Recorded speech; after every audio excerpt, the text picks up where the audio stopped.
Meet the mess. Meet the mess. And hello, everyone. This is Rich Sports Talk, and I'm your host, Nolan Rich. And Met fans, by now, you know all about the story about Javier Baez. I don't need to go into what exactly he said, but basically, short end of it, and basically the Spark Notes version of it is the following. The thumbs down celebration that the Met players have been doing since August 6th is basically to get back at Met fans who have been booing this team for the past month. We've seen that the New York Mets have officially come out with a statement from Sandy Alderson, basically saying that this behavior is unacceptable. And today, Steve Cohen coming out with another statement for more damage control, which is these are young guys, and sometimes we forget they're on a public stage and can make mistakes. They hit the third rail, though, by messing with the fans, and it is unacceptable. Hopefully, this is a teaching moment, and they will learn from this. Basically, it's S hitting a certain fan in Flushing right now, and there's so much to get into this, from Luis Rojas up to Steve Cohen to the players on the field. But I want to start off with Javier Baez. Now, I think that Baez, because of his comments, has been getting the fair share of criticism. But I do think that there is a much more important Met in this story, and I will get to him in a minute. But let's start with Javier Baez, who's been a Met for all of 17 games, and in his time with the Mets is hitting .202. I will defend Javi Baez here a little bit, because there is two sides to every story, and there are two opinions to every story, and I don't think it is fair just to jump on Javi Baez for these comments, because we always say we want players to be honest with us, and then when they're honest with us, we say, well, I didn't want to know that. And I get it. And I think this whole situation could have been dodged by simply saying and answering to the question, yes, the thumbs down is something that we are doing right now to motivate ourselves. He didn't need to say it was directly because of the fans. And this would have never happened. But it has happened, and we can't change the past. But what Javier Baez did say, and I found it interesting because he contradicted himself by saying in that quote that the boos get to the players, but then later on the press conference said that the boos actually motivate the players to be better. Now, which one is it? But I will say this, for Mets fans, you have every right to boo, but you have to understand that these are players. They do have emotions. And they will perform better if you're not booing them. And I know it's not every Met fan. I understand that not every Met fan is booing this team. You could even say it's a minority of Met fans in the ballpark every night booing these players. I get that. I'm not denying that you have a right to boo, but you also have to understand that it could have a negative effect on players.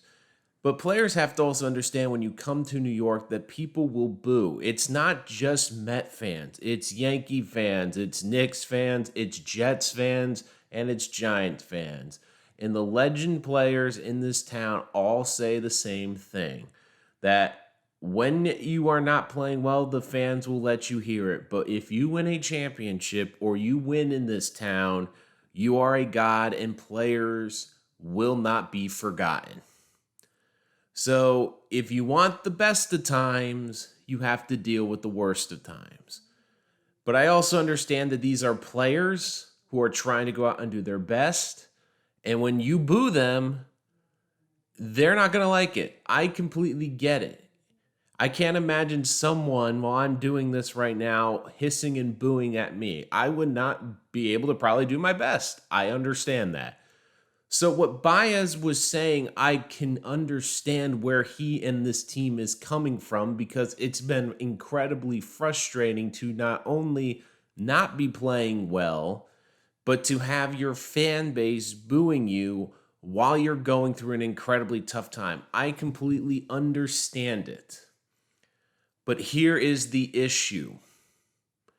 You have to be very careful about how you say something because the way it lands is incredibly important. And the way that this comment landed has Met fans up in arms, and they have every right to be. Why? Because they are the customer. There's an expression in business that the customer is always right. Even when they're wrong, the customer is always right. And you've seen the reaction and you've seen the Mets go on damage control. And this has to be concerning as a Met fan because there is clearly a disconnect between this front office and the players on the field. And I do think we are going to see a major shakeup. But what the players have to understand, and mainly Javier Baez, is the following. Are the Mets fans that are booing their individual performances? Sure. But what are they really booing? It's their frustration. The Mets have one of the most passionate fan bases in all of sports. And it's a frustrated fan base because they haven't won a championship in 35 years. But this is a fan base that understands baseball. And they also understand that you can't be BSing this fan base and expect them to just go along with whatever you said. Because this has been building, and it's been a slow build for the past month. What has happened in the past month? The Mets had a 4-game lead in first place. And these players that are killing these fans, they forget that these fans also were incredibly supportive of this team when they were in first place. Despite the faux pas, despite the injuries, this fan base was there for the same team. But what has happened in the past month? The Mets have won a grand total of 6 games and have gone from being 4 up in the division to 7.5 back and dead in the postseason race. To me, the biggest problem with this team was the following.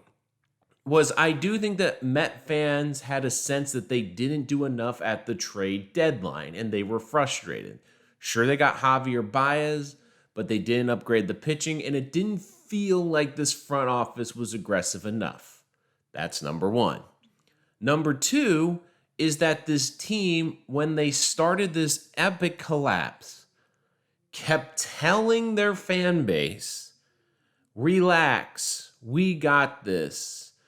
Pete Alonso, who I love, and I give a lot of credit for actually playing well this year, to basically telling the Met fans after this team was 2 hit and swept by the Phillies, have a smile on your face. It's all going to be good. Here's the problem with that. When you tell fans that, and then you go on to have the second worst record in Major League Baseball over this span, and are basically dead last or second to last in offensive production, you can't be telling Met fans, we got this, when you have no record or clout of having that. And Met fans are incredibly frustrated because from the fans' perspective, it just feels like the Mets players are saying, we got this. Everything's fine. Everything's okay. It's like the famous dog meme with the fire around everywhere. This is fine. Everything's fine. When Met fans clearly can see there's a lot of problems right now. And I understand that this season basically got derailed when DeGrom got hurt. And I even said the trade deadline, one of the reasons I felt the Mets didn't feel like they were completely going for it this year, and I understand this is a down year in the National League East, that this is still a division that they should have likely won, was that if DeGrom is out, and DeGrom was likely not going to be his best and ready for the postseason, why should the Mets mortgage their entire future when DeGrom, who's their best player, wasn't going to be available? So I understood that a bit from the front office. But for Met fans, they haven't been to the postseason really since 2015. They made the wild card game in 2016, but they haven't really had postseason baseball since 2015. And they want it, and they could see the opportunity here. And it just felt like it was slipping away. And these players, who I give credit, they're out there busting their butts every day, just were kept telling this team, hey, we're in one of the worst collapses you've ever seen. We are being brutally outplayed, and we've only won 6 games in a month. But hey, guys, relax. We got this. So I understand the Mets fans' frustration, and the front office hasn't helped because Steve Cohen has reacted like a fan, and I get it. He is a fan. But he also has to understand that he's got players playing for him. So this front office, I think, made a mess of it. I don't think they needed to release a statement last night. I know why they did. But these players also have to understand that fans have a right to boo. I don't agree necessarily with all that because there are fans that take it way too far. There are fans that are inappropriate at games. And fans have to understand that their jeers have a repercussion. It doesn't help. But I'm once again not saying it's every Met fan booing. It is a certain amount of Met fans. But players also have to realize too, these games cost a fortune for average people to go to. If you want to take 4 people to a game, that's probably at bare minimum $500 now. It is incredibly expensive. And these fans are helping fund your salary, and you're telling them to shove it, basically. Hey, I know you can only come to like 1 or 2 games a year. You're spending a fortune to come to these games, and we only have maybe 3 hits and strike out 13 times, and it's embarrassing how we're running into outs and double plays. But hey, guess what? When we actually play well, we're going to give you the thumbs down. And it's not just the thumbs down. Fans have taken this as it's not just the thumbs down. They've taken it as it's another digit being waved at you. Which brings me to a bigger point. While I do think Javier Baez, depending on who is the next member in the front office or potential manager, there is bigger problems than Baez. Baez likely is gone now. Unless he goes on a tear or comes out and publicly apologizes, and it's an uphill battle. It's not impossible to win over this fan base, but from that comment, you got to do a lot of hard work. And I'm not sure if Baez wants to do that. I don't think it was smart for a guy going to pending free agency to do what he did, but you never know. He might want to stay here to play with Lindor. The Mets might give him more money than anyone else. We'll have to see. But to me, this story has done more damage, not just to Javi Baez, but to Francisco Lindor and Luis Rojas. And I don't think they're getting talked about enough here. And I'll start with Rojas because I think Lindor is even bigger. But let me start with Rojas. SNY put out a tweet showing that the Mets have started doing this celebration since August 6th. So basically, just short of a month, they've been doing this. And Luis Rojas gets asked about this and says, "Oh, I had no idea what that was about." That is not a good look for a manager because it's one of 2 things. Number 1, you know about it, but you are lying to save your own skin because you know that this is a bad look. Or number 2, if that's really you being honest and your biggest MO as a manager is you are supposed to have a pulse of the team and you don't realize this is going on, because it wasn't just Baez, this was multiple players. And do I think what Kevin Pillar said on Twitter is slightly true? I do. I think that there is it's a little bit overblown. I don't think that they're really telling the Mets fans to shove it. But you have to understand, when Met fans read the comments or hear the comments from Baez, that's how they're going to interpret it. So I do think, though, if this is multiple players and you're the manager, you have to have a pulse on your team. You have to have a pulse on your team. And also, this has been going on all years with Donnie Diesel, with the raccoon story. I mean, there's been so many ridiculous, stupid stories that don't need to be a thing. We have Luis Rojas, like after the whole raccoon squirrel thing, you couldn't just say to the guys, hey guys, like I know we're having fun, but just be smart with what you're saying to the media. Like, we can keep this in-house. They don't have to know everything. It just looks like nonsense. So for Rojas to come out and say, I have no idea that this was going on, for a guy on the hot seat, that's not a good sign.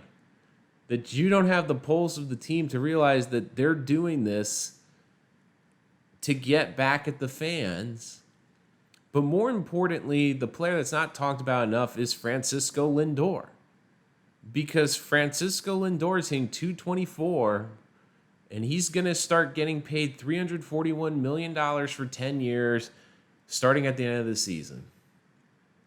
And this is on Lindor because before he signed this contract, he should have talked to players who have played here.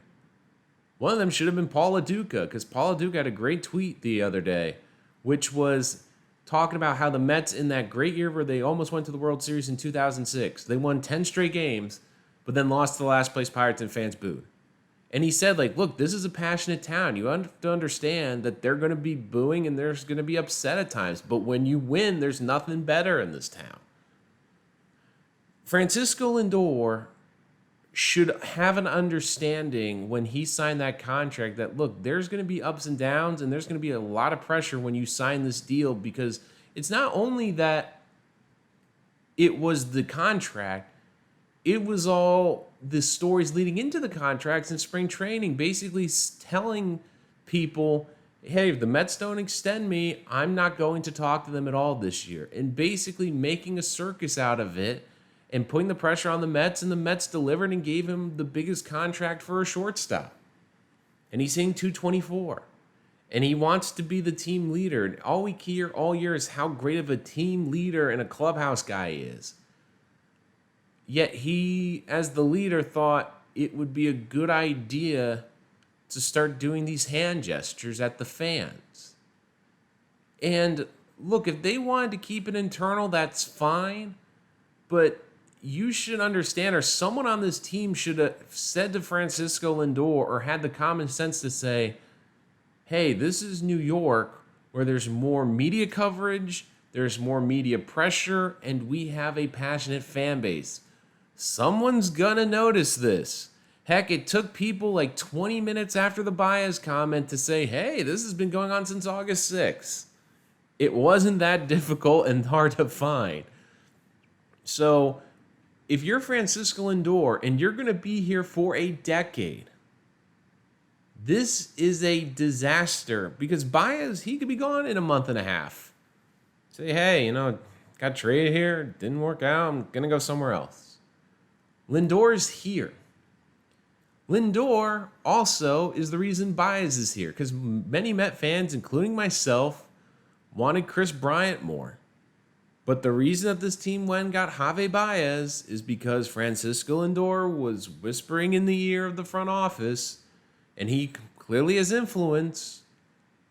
Now he's basically telling fans, hey, I don't like your booing. And look, Met fans have been hard on Lindor, but when you sign a $341 million contract, and you're supposed to be one of the main reasons why this team's supposed to be great, and you are hitting .224, when you're supposed to be a great offensive player. Look, fans appreciate the defense.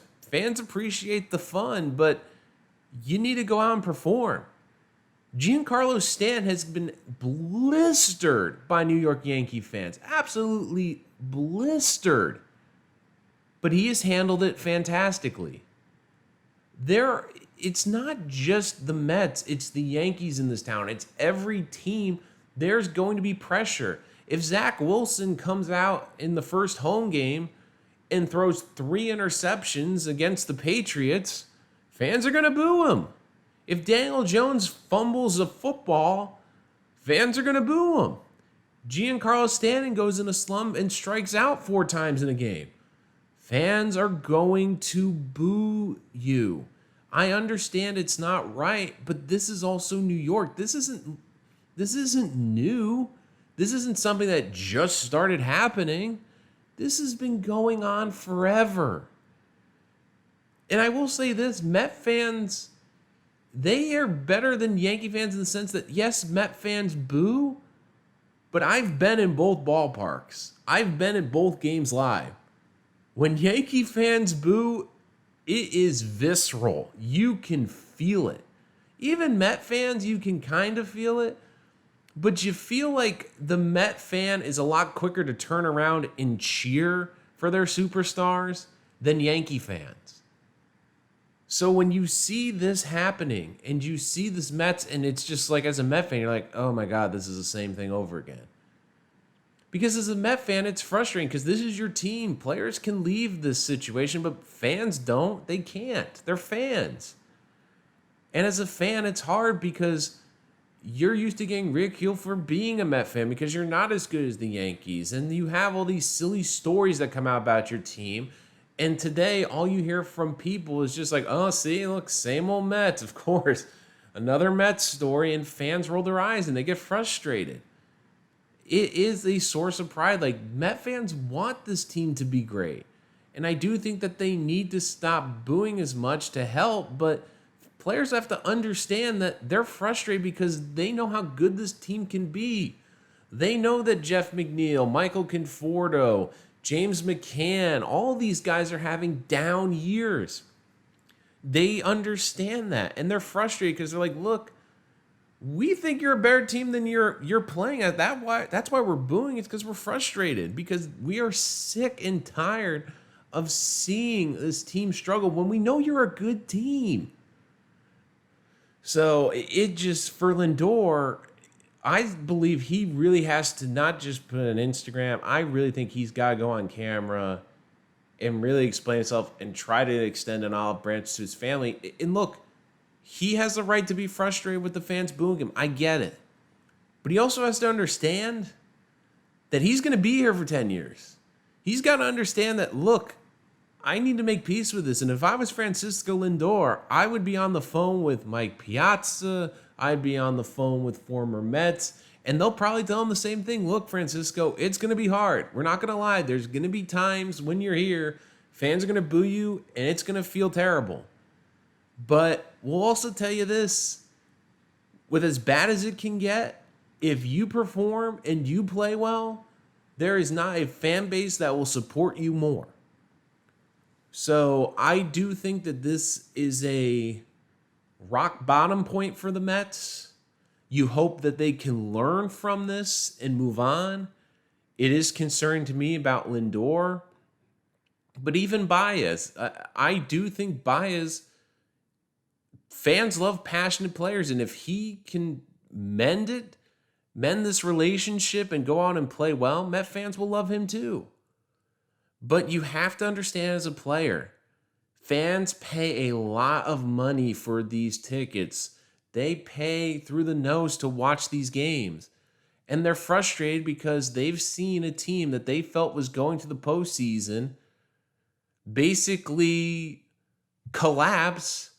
And for the majority of the collapse, it just felt like these players, not that they didn't care, but that they didn't understand the gravity of the situation by telling fans, hey, it's going to be fine. We'll figure it out. And I get being positive, and I get that that's how players have to operate.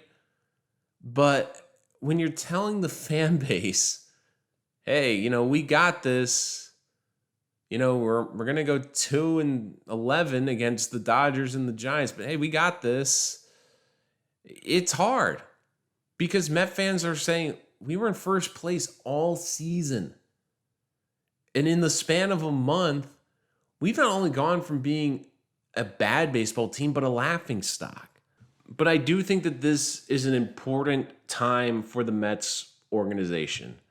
Every single member, whether it's a player on the field, whether it is a member of the front office, whether it's the ownership, or even you, the fan, this is a time where you have to look in the mirror and say to yourself, what can I do better?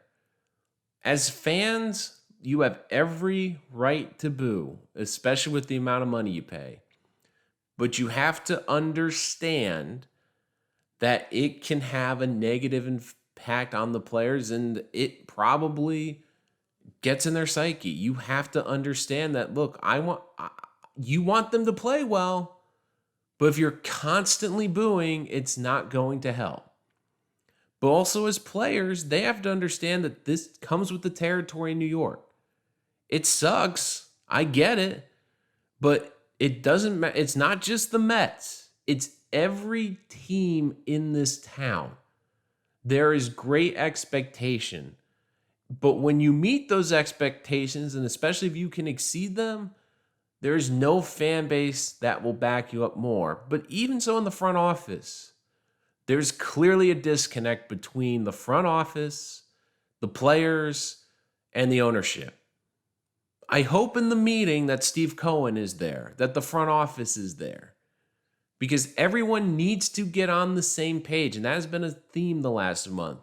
Whether you have the owner calling out the team, whether you have the general manager calling out the team, whether you have the players calling out the front office, it's a mess. Everyone needs to get on the same page. And for Steve Cohen, this is a learning experience.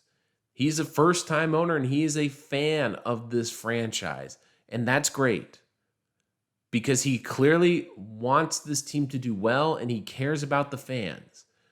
But he also has to understand about the players and supporting the players and being there for these players and letting them know, like, look, I understand that you're frustrated at the fans, and I get that they could be better, but you also have to understand that what you say in the media is going to explode, especially if it's an incendiary comment like this. And for the front office, you better get your stuff together, because I do believe this. I do believe that this offseason there's going to be major changes. Whether it's the manager, whether it's a major overhaul of the roster, or the front office, no one is safe in this Met organization, because it is clear that something is fundamentally broken. And I do believe in Steve Cohen, and I will give him credit, has shown that, look, he is quick to act. And if this does not change or gets worse, we are going to see major changes. So if you want to be a member of this organization, you have to get on board. So this will be a crucial month, not just for this season, which is pretty much over, but for this franchise going forward, because major decisions are going to be made in the coming months.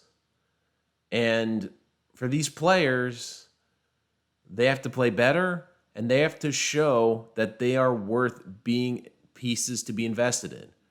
But meanwhile, the front office, you're also on notice too, because this goes on you, because there's clearly a disconnect between the players and the front office.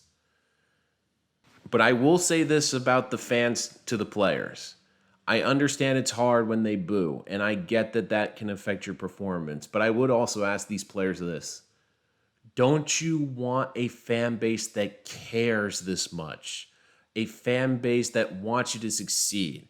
A fan base that is this invested in you? Because there's a lot of teams out in Major League Baseball where it's more casual and, hey, that's great. But if you want really love to be worshipped, to have a fan base that will never forget you, this is that fan base. And you have to perform, and it's difficult, and I get it. But if you can do that, this fan base will never forget you. That's going to do it for this episode of Rich Sports Talk. What did you think about Javier Baez's comments?